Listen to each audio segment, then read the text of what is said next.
Hey guys, Preston here. Welcome back to another video. Today we are going to be breaking down the Antonio Brown trade and everything involved around it. We're going to discuss the impact for both teams involved, the player, and what each team should do moving forward. I'm going to go fairly in depth since it's been a pretty decent amount of time this thing's unfolded throughout a span of months, actually since week 17 of last season. I plan on doing more videos now. I got the time. I feel like I can squeeze in a sports video each day because there's always something going on inside the world of sports. Probably going to do a lot more football because that's my strong suit, but expect a lot of UFC related content, NFL related content, and occasionally NHL and NBA.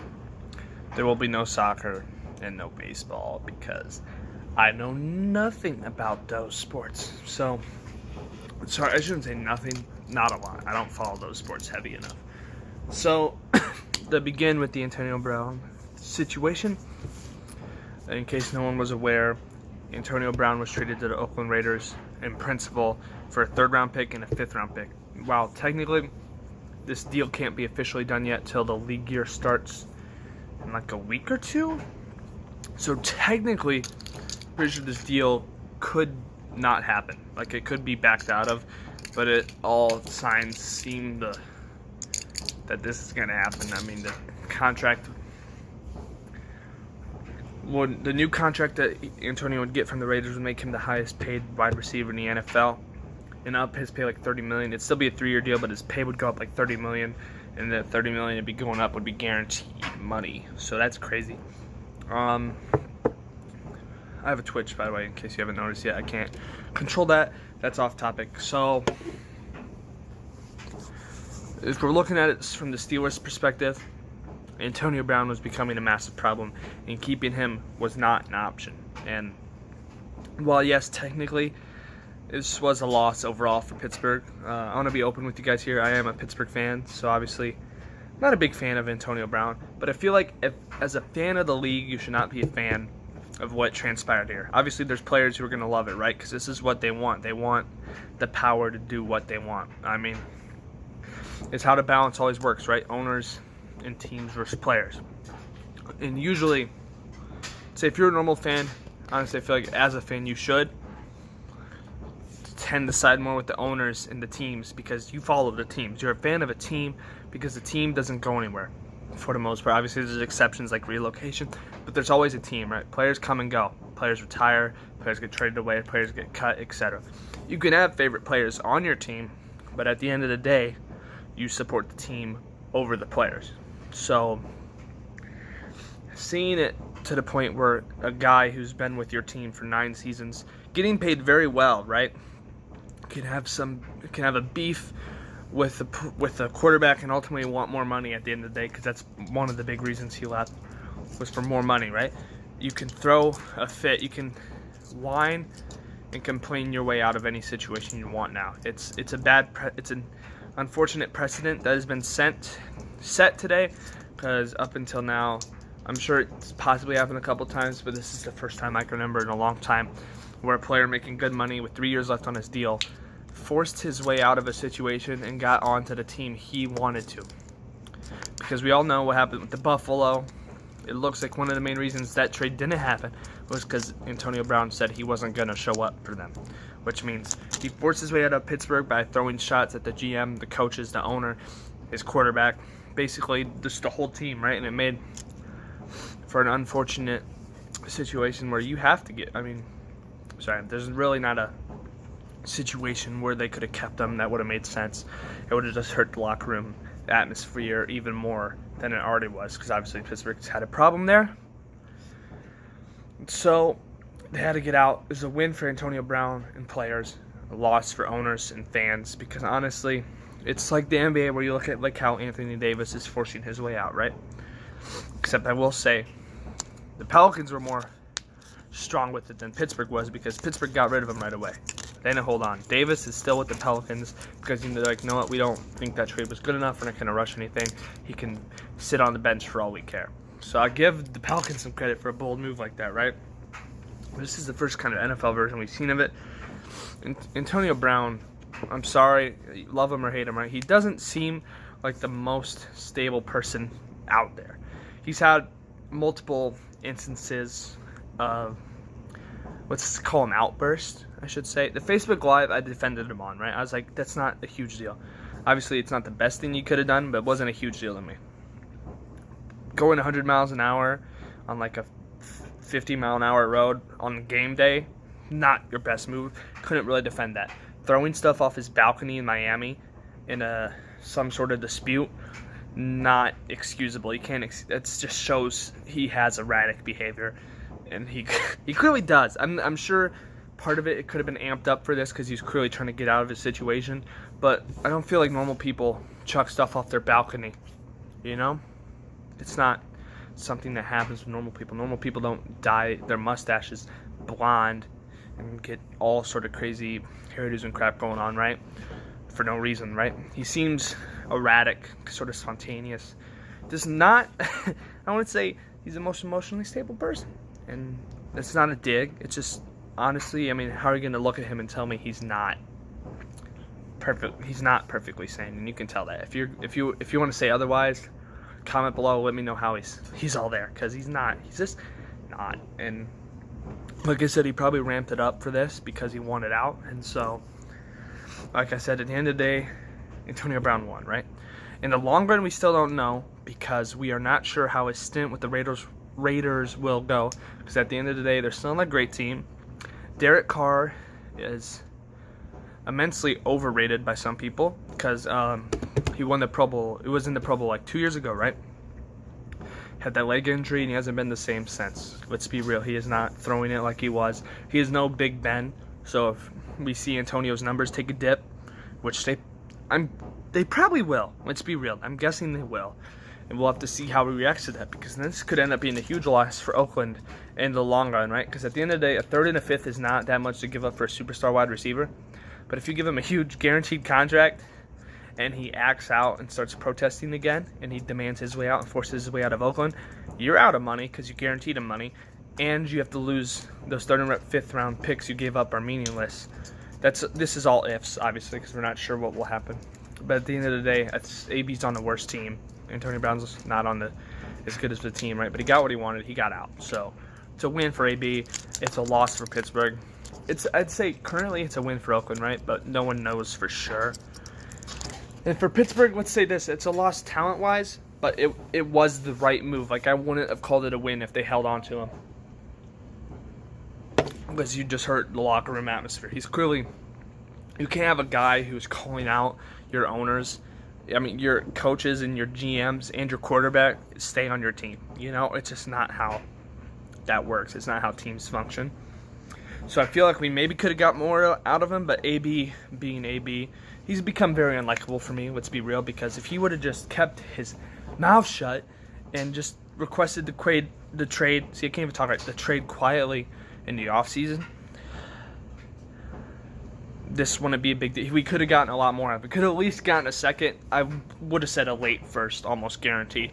But the way he went about it and the fact he needed, to be pretty blunt here, Antonio Brown is an attention whore, and that is beyond courtesy. Man, if you wanted out, he made it immensely difficult. It's like a giant middle finger to the organization when you go on HBO and do a bunch of interviews, just trash talking the team, because it makes the value go down, right? Because it's like, okay, you're clearly not staying at Pittsburgh, so what leverage does the Steelers have? And other teams like, well, you're clearly, you're probably not a great teammate, so what makes me want to trade for you? So you single-handedly destroyed your trade market, just made it worse for everyone to get rid of you, but you knew you were going to get shipped out still. So congrats, you got what you wanted. You screwed over your former team. There's a lot of love lost there, obviously. I'm not sure what the reception will be like later on, because players have left Pittsburgh before. I mean, heck, Rod Woodson left and played for the rival Ravens for years. But at the end of the day, Steelers fans still love him, right? And he didn't leave, but no one's left the way Antonio Brown has left. And so it'll be very interesting to see what his legacy as a Steeler will be in the future, especially since he's brought the team mild success. No trophies, though. He has no rings to show for anything. Not even, nothing. So, yeah, the Killer Bee era is over, and I'm very excited for the new up-and-coming kids that are around the team currently. Juju will now have to come up with that number one role, which I think he's capable of doing.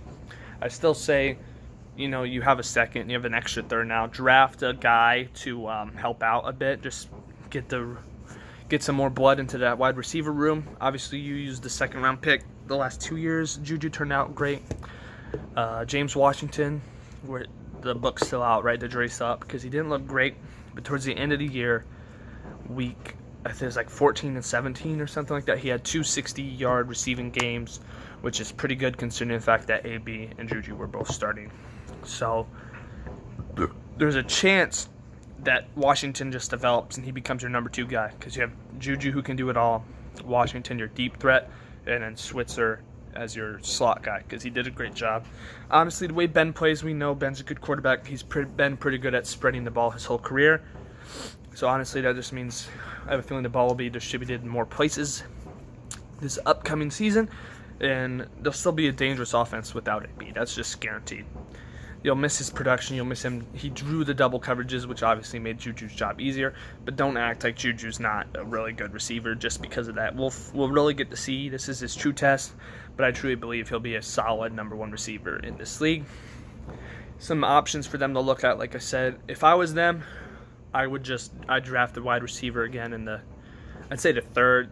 Use one of those third-round picks or both. Maybe pair you 2 thirds to get another second or something and draft a wide receiver. I wouldn't use it as your top pick. You have other bigger needs that honestly need to be addressed. You could live off of what you got with Juju, Switzer, Washington, Rodgers, and McDonald at tight end. You could live with that. So I'd use a second or a third on a wide receiver. Save your first, and more than likely, if you keep your current second, save that too. For defense, focus on secondary and middle linebackers again, which always seems to be an issue, but we've never been able to fix it. So let's finally get one of those positions fully fixed now. Hayden is a true number 1 corner. He needs a buddy to pair up with because Cody Sensabaugh, while good, is definitely not good enough, and Artie Burns was a fail. So try again, I guess is what I'd say. And then, honestly, you can change this by just your game plan needs to change too because you threw the ball way too much last season. You had James Conner, who was practically a 1,000-yard rusher. He was like 30-something yards off, and he only played in 13 games because he was injured. So I'm going to call him, he's a 1,000-yard running back. He could be a 1,000-yard running back. Hand the ball off more. Balance the attack. You have a great offensive line. Use them to utilize the run game a bit more. If you balance the attack better, the missing piece of Antonio Brown won't hurt as much. At the end of the day, I've seen people saying that the Steelers are done, that AB's gone, this is the end, right? But I'm guaranteeing you that will not happen. I honestly think they'll probably finish better than they did this year. This year was a messed up year, a lot of turmoil going on. Well, you finally got rid of the 2 main pieces of that turmoil, and so it should be a bounce back year. Everyone's hungry, everyone's motivated by the sort of lackluster year that happened last season. I think they'll bounce back. So yeah, I'd say draft a guy and work with what you got, right? Another option would be to target free agents because there's a decent amount of free agent wide receivers out there this year. You have Tyrell Williams, the Chargers wide receiver, who's shown flashes but has been injured. Probably wouldn't go for him. Golden Tate, I'd say, would be a good plug-in option, right? Because you got these young kids that develop. Maybe draft the guy next year or something. But if you got Golden Tate on a 1 or 2 year deal, I would definitely not be mad at that. Because Tate and Juju is a good wide receiver tandem, and you'd still be up there with some of the best wide receiver tandems in the league if you did that. So, overall, I'm confident that Pittsburgh will be fine. At least they got something for Brown, right? It could have got to the point where he wasn't tradable at all, and he was just a free agent, and we got nothing.